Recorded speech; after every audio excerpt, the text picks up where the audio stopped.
நாளிலே கர்த்தருடைய கரம் மனுஷன் மேல இருக்க வேண்டும், சபைகள் மேல இருக்க வேண்டும்.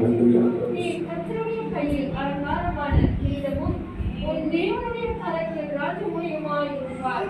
நீ இனி கைவிடப்பட்டவர் எனப்படாமலும் உன் தேசம் இனி பாழான தேசம் எனப்படாமலும் நீ எக்ஸிபா என்றும் உன் தேசம் யோலா என்றும் சொல்லப்படும். கர்த்தர் உன்மேல் பிரியமாய் இருக்கிறார், உன் தேசம் வாழ்க்கைப்படும். மகா பரிசுத்தமுள்ள சர்வ வல்லமையுள்ள கர்த்தாவே, என் தேசம் வாழ்க்கைப்படும்.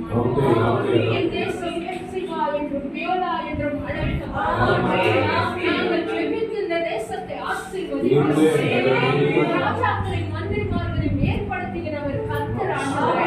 நாங்கள் அதை சுவாசித்து ஆண்டவரே, இந்த தேசத்தில் எங்களை குடியிருக்க பண்ணின தேவனே, எங்களுடைய நாமத்தை உயர்த்தி இந்த தேசத்தை நாங்கள் ஆசீர்வதிக்கிறோம்.